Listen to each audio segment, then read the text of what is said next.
Hello, Yahiya's കിച്ചണിലേക്ക് എല്ലാവർക്കും സ്വാഗതം. ഇന്ന് ചായയുടെ കൂടെയൊക്കെ കഴിക്കാൻ പറ്റിയ നല്ലൊരു സ്നാക്സ് റെസിപ്പി ആയിട്ടാണ് വന്നിട്ടുള്ളത്. വളരെ എളുപ്പത്തിൽ റെഡിയാക്കി എടുക്കാൻ പറ്റുന്നതാണ്. കുട്ടികൾക്കും ഇത് ഒരുപാട് ഇഷ്ടപ്പെടും. അതിനായിട്ട് ഇതുപോലൊരു മിക്സിയിലേക്ക് ഒരു അരക്കപ്പ് റവ ഇട്ട് കൊടുക്കുന്നുണ്ട്.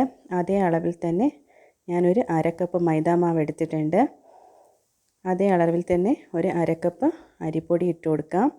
ഒരു അരക്കപ്പ് പഞ്ചസാരയും കൂടെ ചേർത്ത് കൊടുക്കാം. ഇനി ഇതിലേക്ക് ഒരു 3 ഏലക്ക എടുത്തിട്ടുണ്ട്. ഇനി ഒരു നുള്ളു ഉപ്പ് ചേർത്ത് കൊടുക്കാം.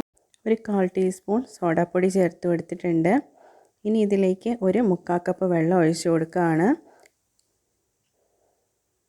എന്നിട്ടൊരു സ്പൂൺ വെച്ചിട്ട് നമുക്ക് ജസ്റ്റ് ഇതുപോലെ ഒന്ന് ഇളക്കി കൊടുക്കാം.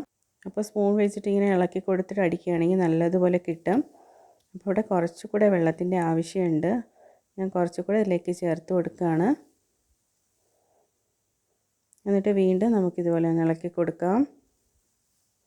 അപ്പോൾ നിങ്ങൾ ഒഴിക്കുന്ന നേരത്ത് ഒരുപാട് ഒഴിക്കരുത്, കുറേശ്ശെയായിട്ട് ഒഴിച്ചിട്ട് ഇതുപോലെ ഒന്ന് ഇളക്കി കൊടുത്തതിന് ശേഷം മാത്രമേ നിങ്ങൾ മിക്സിയിലേക്കിട്ട് അടിക്കാവൂ. നമുക്ക് ദോശയുടെ മാവിൻ്റെ ഉണ്ടല്ലോ ആ ഒരു പരുവത്തിന് കിട്ടണം. വീണ്ടും ഞാൻ കുറച്ചുകൂടെ വെള്ളം ഒഴിച്ച് കൊടുക്കുകയാണ്. ഏതാണ്ട് ഞാനിവിടെ ഒരു 1.5 കപ്പ് വെള്ളത്തോളം ഇതിലേക്ക് ചേർത്തിട്ടുണ്ട്. അപ്പോൾ ഞാൻ ഇതുപോലെ ഒന്ന് അടിച്ചെടുത്തിട്ടുണ്ട്. ഞാനിതിവിടെ ചുട്ടെടുക്കുന്നത് നെയ്യപ്പത്തിൻ്റെ ആ ഒരു ഷേപ്പിനാണ്. അതിനായിട്ട് കുറച്ച് സൺഫ്ലവർ ഓയിലൂടെ ചൂടാവാനായിട്ട് വെച്ചിട്ടുണ്ട്. അതിലേക്കൊരു 1.5 ടേബിൾ സ്പൂൺ കണക്കിന് നമുക്കിതുപോലെ ഒന്ന് ഒഴിച്ചു കൊടുക്കാം. നന്നായിട്ട് ചൂടായ എണ്ണയിലായിട്ടാണ് ഒഴിച്ചു കൊടുത്തിട്ടുള്ളത്. എന്നിട്ട് നമുക്ക് ഇതുപോലെ പൊന്തി വരുമ്പോൾ ഇതുപോലെ ഒന്ന് തിരിച്ചിട്ട് കൊടുക്കാം. അപ്പോൾ ഇത് ഇട്ടതിന് ശേഷം തീ ഒന്ന് കുറച്ച് കൊടുക്കുക, അല്ലെങ്കിൽ പെട്ടെന്ന് കരിഞ്ഞു പോകും. ഇനി 2 ഭാഗവും ഇതുപോലെ ചെറിയ ബ്രൗൺ നിറമാകുമ്പോൾ നമുക്ക് എണ്ണയിൽ നിന്ന് കോരി മാറ്റാം. അപ്പോൾ ബാക്കിയിരിക്കുന്ന എല്ലാ മാവും നമുക്ക് ഇതുപോലെ തന്നെ ഒന്ന് ചെയ്തെടുക്കാം. നമുക്കിത് പെട്ടെന്ന് റെഡിയാക്കി എടുക്കാൻ പറ്റും. നല്ല ടേസ്റ്റുമാണ്. അപ്പോൾ അടുത്തത് ഞാൻ ഇതുപോലെ ഒന്ന് ഒഴിച്ചു കൊടുക്കുകയാണ്.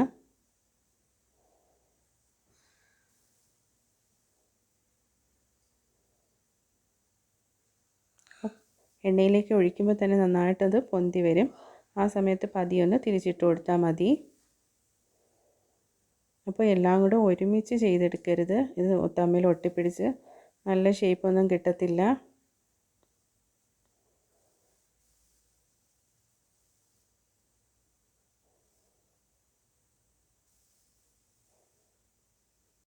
അപ്പോൾ എല്ലാ മാവും നമുക്ക് ഇതുപോലെ തന്നെ ഒന്ന് ചുട്ടെടുക്കാം. അപ്പോൾ ഇവിടെ റെഡി ആയിട്ടുണ്ട്. നല്ല ടേസ്റ്റാണ്. നിങ്ങളെല്ലാവരും ഒന്ന് ട്രൈ ചെയ്ത് നോക്കണം.